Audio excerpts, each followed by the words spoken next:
The Boy in the Striped Pajamas is based on a novel written by John Boyne, intended to be a fable which, by definition, serves to convey a moral lesson rather than to display historical accuracy. The story takes place in Berlin during World War II, centering around an 8-year-old boy named Bruno and his wealthy family, including his mother Elsa, his 12-year-old sister Gretel, and his father, who had just been promoted to a commander in the Nazi Party. The movie really begins when the family must move out of Berlin because of Bruno's father's new responsibilities as commander, which include overseeing the Auschwitz concentration camp. Bruno adjusts to his new life in his house only miles away from the camp, unaware of the specifics of his father's job and the war in general.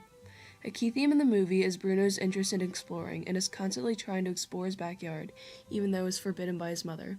One day he strays a bit too far and ends up at a fence where he finds a Jewish boy named Shmuel sitting on the other side.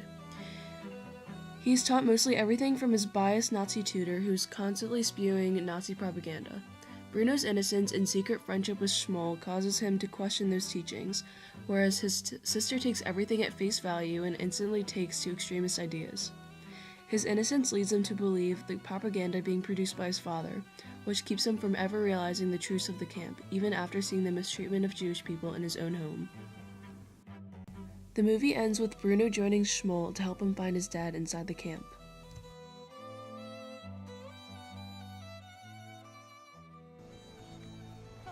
They smell even worse when they burn, don't they? What?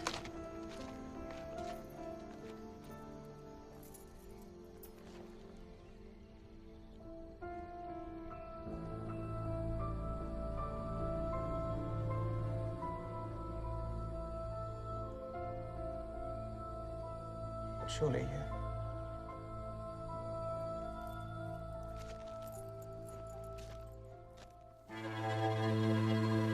This scene accurately represents the ignorance of the public due to the secrecy of the Nazi Party. The Holocaust was actually a state secret in Germany. Many of the Jewish people who were seized by the Gestapo and sent to concentration camps were even led to believe that hard work would set them free. Hitler's strict orders forced soldiers to never speak of the horrors of the camps in written or public statements. They were required to use codenames and neutral-sounding terms, and many of these orders were only given verbally. Something else that the film does accurately represent was the propaganda that was widely used during this time period.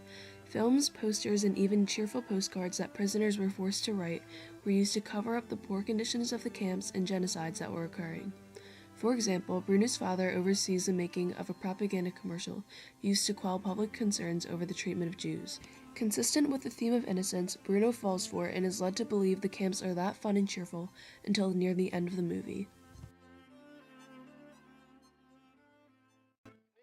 The occasional music concerts, either by visiting orchestras or indeed by talented musicians from within the camp itself, are always well attended. Other recreations include reading in the library, pottery, cookery, art, and horticulture. For adult and child alike. Almost any activity one could wish for is available within the camp. There are many reasons why this story could never have happened due to the strict nature of the camp. The boys never would have been able to be friends. In actuality, Shmuel wouldn't even have been there because according to Rabbi Benjamin Bleck, there were no 9-year-old Jewish boys in Auschwitz. The Nazis immediately gassed those not old enough to work. That went for those that were too old to work as well. Neither children nor the elderly stayed in Auschwitz very long because of this. The movie portrays this somewhat accurately, as Shmuel states that his grandparents got sick and went to the hospital as soon as they arrived, but he never saw them again.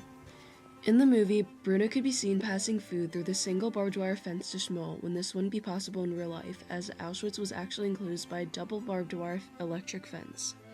If the movie portrayed this accurately, the boys wouldn't have been able to pass things back and forth, nor would Bruno have been able to climb underneath the fence at the end of the movie. Even if Shmuel were somehow allowed to stay alive, in addition to the electrified barbed wire fence, there were also 28 watchtowers surrounding the premises with armed guards. Bruno's constant visits would have been stopped and brought to the attention of his father right from the beginning if the movie portrayed the fence being as heavily guarded as it actually was. As a film, The Boy in the Striped Pajamas accurately portrays the uncovering of the pain of the Holocaust through Bruno's innocent eyes, and of course small details were accurate, such as the treatment of Jewish people in the striped uniforms, but it also fails to acknowledge several key factors that have prevented any events from actually happening. This goes to show that the author sacrificed historical accuracy for the progression of the plot, aiming to entertain rather than to educate the audience.